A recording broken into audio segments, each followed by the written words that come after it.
Hello guys, welcome to my channel Bithika's home kitchen. आज का আমার রেসিপি ফুলকপি আলু দিয়ে হাঁসের ডিমের ঝোল। তো চলো আমি তোমাদের দেখাবো কি কি উপকরণ আমি নিয়েছি। এখানে আমি নিয়েছি দেখো দুটো ফুলকপি ভালো করে ছাড়িয়ে পরিষ্কার করে ধুয়ে ফুলকপি আর আলুটা একসাথে আমি নুন দিয়ে ভাপিয়ে রেখেছি। আর নিয়েছি এখানে আদা রসুন পেঁয়াজ একসাথে বাটা আর টক দই। আর নিয়েছি পেঁয়াজ কুচি, টমেটো কুচি, কাঁচা লঙ্কা চেরা। যেহেতু চেরা দিয়েছি আমি বেটে দিইনি, চেরা দিয়েছি, না গ্রেভিটা বেশি ঘন হয়ে যাবে। আর নিয়েছি এখানে আমি হাঁসের ডিম 4-5টে নিয়েছিলাম, একটা আমার ফেটে গেছে। আর নিয়েছি এখানে সাদা তিল, দেখো এই তিলটা আমি বেটে দেবো শিলনোড়ায়। এই তিল বাটাটা দিলে খেতে ভীষণই টেস্ট আসে।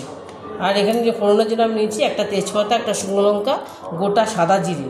আর মশলার মধ্যে নিয়েছি আমি হলুদ গুঁড়ো, লঙ্কার গুঁড়ো, জিরের গুঁড়ো, ধনের গুঁড়ো, গরম মশলার গুঁড়ো, স্বাদ মতো চিনি আর সর্ষের তেল, নুন। তো চলো আমি এবার রান্নাটা বসাবো। দেখো আমি কড়াইটা বসিয়ে দিয়েছি, গরম হয়ে গেছে। এবার আমি সর্ষের তেল দিয়ে দেবো। এবার সর্ষের তেল দিয়ে দিলাম। পরিমাণ মতন ডিম ভাজার জন্য তেল দেবো। দেখো তেলটা আমার গরম হয়ে গেছে। এর মধ্যে আমি একটুখানি শুকনো লঙ্কার গুঁড়ো, একটু হলুদ, একটুখানি নুন দেব, তাহলে ফাটবে না। এরকম ডিমগুলো দিয়ে দেবো। ডিমগুলো আমি একটু চিড়ে দিয়েছি, নাহলে ফাটবে। আর একটা ডিম আমি পুরো চিড়ে দিয়েছি।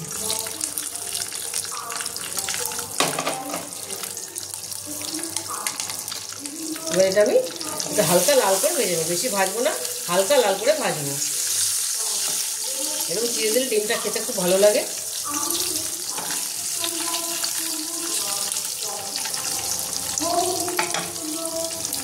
দেখো ডিমগুলো আমি একদম হালকা ভেজে নিয়েছি। দেখো বেশি ভাজিনি, বেশি ভাজলে শক্ত হয়ে যায়। দেখো এবার এই তেলে আমি ফুলকপিটা ভেজে নেব। এই ভাপানো ফুলকপিটা আমি দিয়ে দিলাম।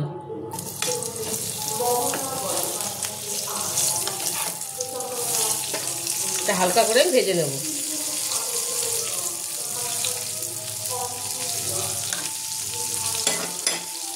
আমি হালকা লাল করে ভাজবো, খুব বেশি ভাজবো না, হালকা লাল করে ভেজে নেব।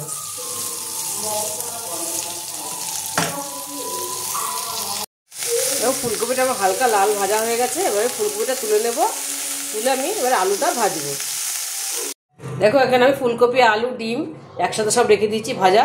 একটা ডিমের অমলেট করে নিয়েছি আমি, যেহেতু একটা ডিম ফেটে গেছে আমার, একটা ডিম আমি অমলেট করে নিয়েছি। আর এখানে আমি শিলনোড়ায় সাদা তিলটা বেটে রেখেছি। আর কড়াইতেও আমি তেল দিয়ে দিই, তেলটা গরম হয়ে গেছে। এর আমি জিরা ফোড়ন দেবো। দেখো আমি এবার শুকনো লঙ্কাটা ফাটিয়ে দিলাম, তেজপাতাটা একটুখানি ফাটিয়ে দিলাম, একটু নেড়ে দেবো। এবার দিয়ে দিলাম আমি সাদা জিরেটা গোটা।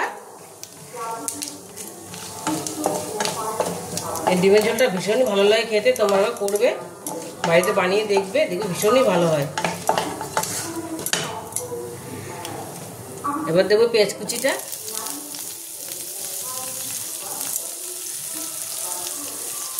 পেঁয়াজ কুচিটা করলে আমি হালকা লাল করে ভাজবো, একটু ঢেকে দেবো।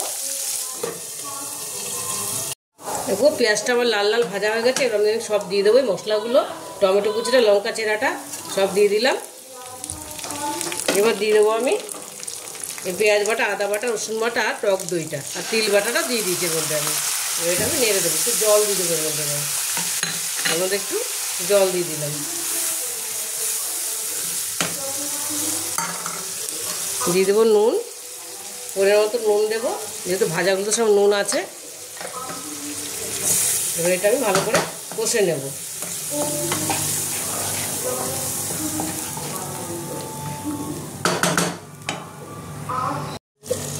দেখো মশলাটা আমার কষা হয়ে গেছে। আমি আলুটা দিয়ে দিয়েছিলাম, আলুটা একটু শক্ত ছিল বলে আলুটা আমি দিয়ে দিয়েছি। আলুটা মোটামুটি সেদ্ধ হয়ে গেছে। এবার আমি ওতে জল দিয়ে দেবো। দেখো মশলাটা আমার কষা হয়ে গেছে। এবার আমি জল দিয়ে দেবো।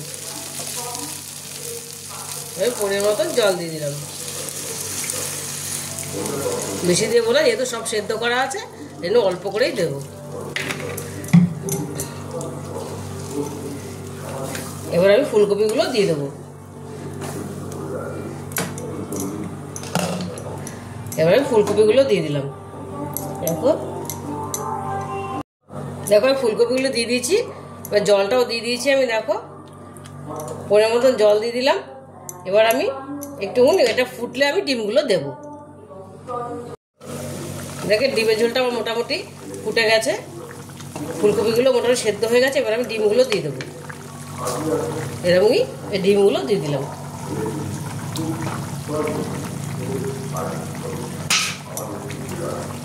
ডিমগুলো দিয়ে আমি আবার একটু ঢেকে দেবো, তাহলে আমার এটা রেডি হয়ে যাবে। দেখো এবার একটুখানি আরেকটুখানি ফোটাবো আমি, আরেকটু আমি ঢেকে দিলাম। দেখো ডিমের ঝোলটা আমার হয়ে গেছে। দেখো আমার সব কিছু সেদ্ধ হয়ে গেছে, গ্রেভিটা বেশ ঘন হয়ে এসছে ঝোলটা। এবার আমি এটা গ্যাসটা বন্ধ করে দেবো। দেখো ফুলকপি আলু দিয়ে হাঁসের ডিমের ঝোলটা আমার রেডি হয়ে গেছে, আমি প্লেটিং করে নিয়েছি। দেখো কি সুন্দর হয়েছে দেখতে। তোমরা একবার এভাবে বাড়িতে ট্রাই করে দেখো, দেখবে ভীষণই ভালো লাগবে। আর যদি রেসিপিটা তোমাদের ভালো লেগে থাকে তাহলে আমাকে লাইক, শেয়ার আর সাবস্ক্রাইব করতে ভুলবে না। টাটা।